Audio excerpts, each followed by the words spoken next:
আল্লাহ সুবহানাহু ওয়া তাআলার উপর অসংখ্য অগণিত অজস্র শুকরিয়া জ্ঞাপন করছি।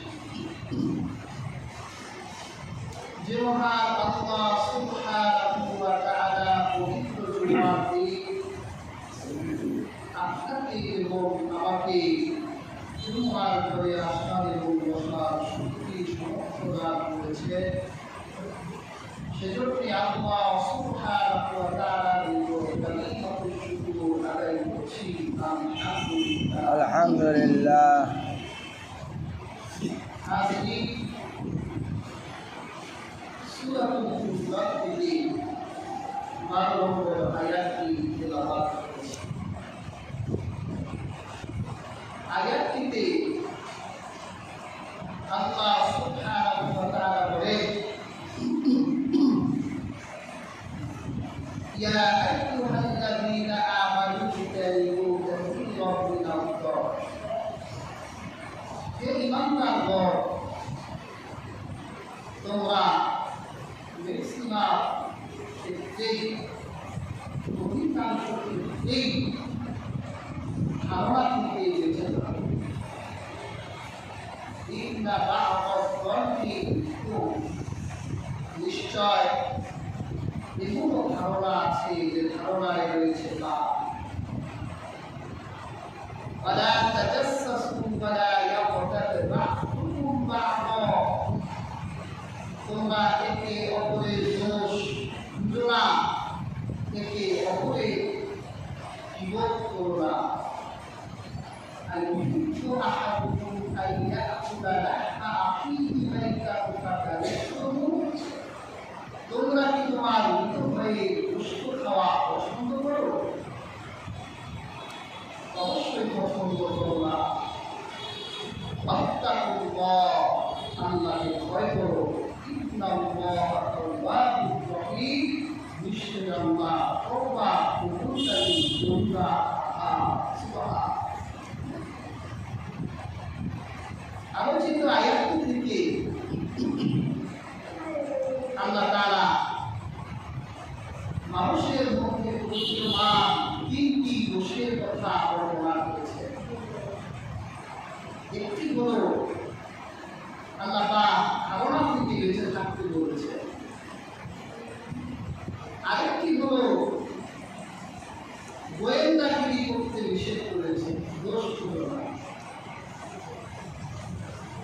তৃতীয়টি হলো একজন আরেকজনের জীবন করো না, পর অনিন্দা করো না। এই আয়াতটি সারাদিন বুঝিতে এসে রাসূল কারীম সাল্লাল্লাহু আলাইহি ওয়াসাল্লাম খায়বারের যুদ্ধে যখন সাহাবীদেরকে নিয়ে তাঁবু গাড়লেন, প্রত্যেকটি তাঁবুতে 3 জন করে যায়। 2 জন এবং সাহাবী যাদের টাকা পয়সা ছিল, আর খাদেম হিসেবে একজন সাহাবী যে তাঁবু তৈরি করতে রান্না বান্না করতে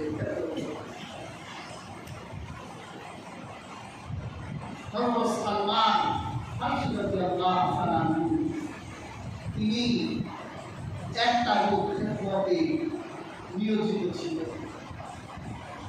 তিনি আগে গিয়ে হেমা তৈরি করলেন। তাঁবু তৈরি করার পর তার কাজ হলো সে রান্না করে রাখবে, যাতে 2 জন সাহাবী আসবে সে তাদের খাওয়াইয়া একটু বিশ্রাম করে। কিন্তু সালমান তাঁবু তৈরি করে ক্লান্ত শরীর রান্না না করে ঘুমাই দিচ্ছে। ওই সাহাবী এসে সালমানকে জিজ্ঞাসা করল, কি রান্না করছো? সালমান বলল, রান্না করতে জানি। শরীর ক্লান্ত ছিল, তাকে তৈরি করার পর ঘুমাই দিচ্ছে। তবে যাও রাসূলুল্লাহ, আপনি দেখা যাচ্ছে আমাদের জন্য সালমান রাসূলুল্লাহর কাছে দুটি গোশত আনতে গেছে। ওরা দুইজন, একজন আরেকজনকে বলতেছে, দেখো সালমান এটা কোনো কাজ করলো, একটা অলস খেলা তৈরি করে ঘুমাই গেল, আমাদের জন্য রান্না করলো, একটা অলস।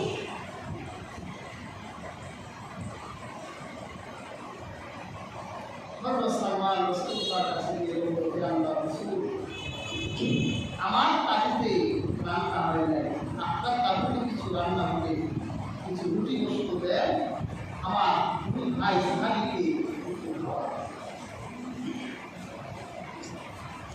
আল্লাহর হাবিব বললেন, তুমি খালি প্লেট নিয়ে তোমার ওই দুই ভাইয়ের কাছে যাও। তারা দুইজন গোশত পেয়েছে, তাদের দাঁতের পাকের ভিতরে গোশতের টুকরা লেগে আছে। তারা খাইছে।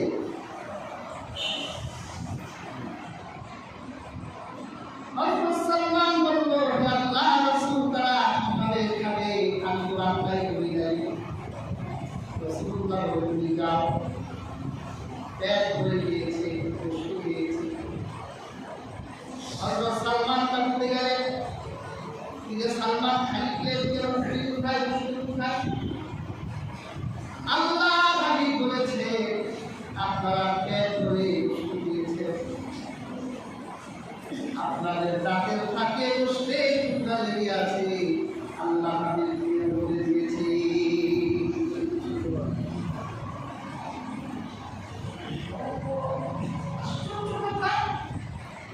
খাইলাম না কিছু, পেট খালি। Something is wrong.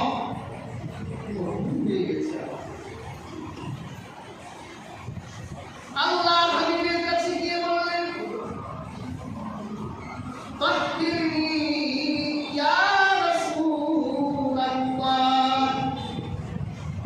হে আল্লাহর রাসূল, আমাদের পবিত্র করে দেন, আমরা অপবিত্র হয়ে গেছি, আমরা কিছুই খেলাম না, আপনি বলে দিয়েছেন আমাদের দাঁতের ফাঁকে গোশতের টুকরা লেগে আছে।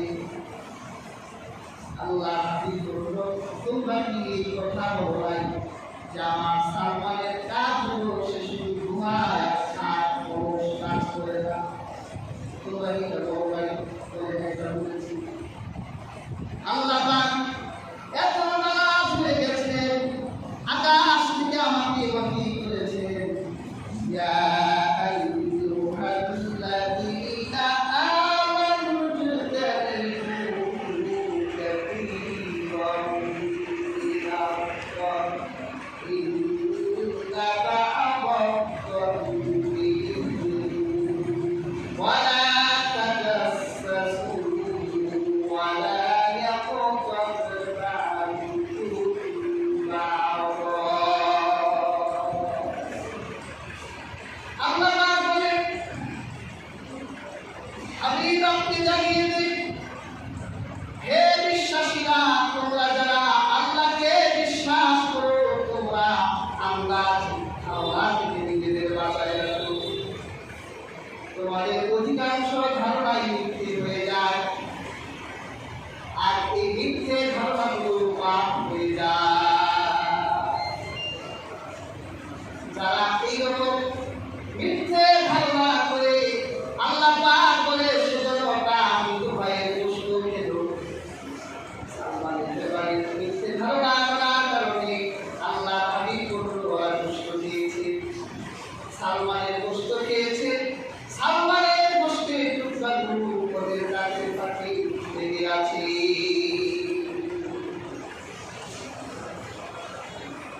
তাহলে কোরআনের আলোচিত আয়াত থেকে কি বোঝা গেল?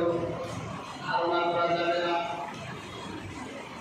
কারণ আল্লাহ পাক বলেছেন ধারণার ভিতরে রয়েছে পাপ।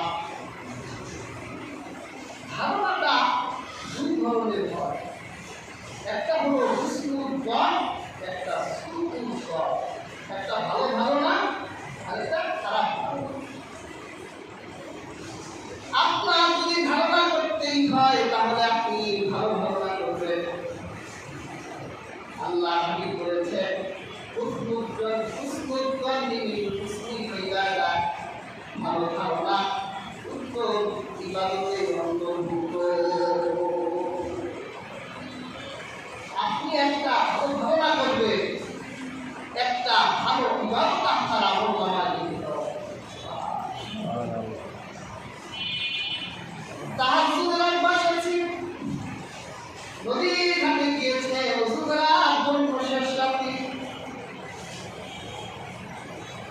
মহিলারে পারে একজন চোর চুরি করে হাত পা ধুইতে এসেছে। আপনি যদি এই পার থেকে ধারণা করে নদীর পারে ওই পারে আল্লাহ বান্দা সে ওযু করার জন্য এসেছে, তাহাজ্জুদের নামাজ পড়েছে, কিন্তু সেটি তাহাজ্জুদ করবে, তার তাহাজ্জুদ হয়ে গেছে, এখন সে ওযু করতে এসেছে। মানে তার চুরি করা শেষ, নিজের পবিত্র করতে আসছে। আপনি যে একজন চোরকে নিয়ে ভালো ধারণা করলে আল্লাহ পাক আপনার আমলনামায় একটা পরিবারের সওয়াব লিখে দিবেন। সুবহানাল্লাহ। আর ওই পাপ থেকে চোর যদি এই ধারণা করে আমিও চুরি করলাম, ওইটা আমার খালাতো ভাই সেও চুরি করে অর্জন করতে আসছে, কিন্তু সে তো ওযু করতে এসেছে তাহাজ্জুদের জন্য। ওই যে চোরটা খারাপ ধারণা করলো, এই জন্য চোরের আমলনামায় চুরির গুনাহ তো আছে, খারাপ ধারণা করার কারণে ওই ব্যক্তি বিপদগ্রস্ত, তার আমলনামায় খাওয়া হয়ে গেল। তাহলে পরে ধারণা করবো কোন ধারণা ভালো ধারণা না খারাপ ধারণা। আল্লাহ হাবিব বলেছেন ইয়াকুম আকবার ফাইন্নাল কর্না আকবারুল হাদিদ। তোমরা খারাপ ধারণা থেকে নিজেদেরকে বাঁচাই রাখো, কারণ খারাপ ধারণা করে রয়েছে বড় বড় মিথ্যা। তুমি একটা মানুষকে নিয়ে ধারণা করেছ এই লোকটা হয়তো এমন, এই লোকটা হয়তো খারাপ ধারণা, কিন্তু এই লোকটা আসলে ভালো ছিল। তুমি খারাপ ধারণা করার কারণে তোমার আমলনামায় মিথ্যার গুনাহ লেখা হবে। আল্লাহ পাক বিরত করলেন মানুষের সর্বপ্রথম অধিকার আল্লাহ পাক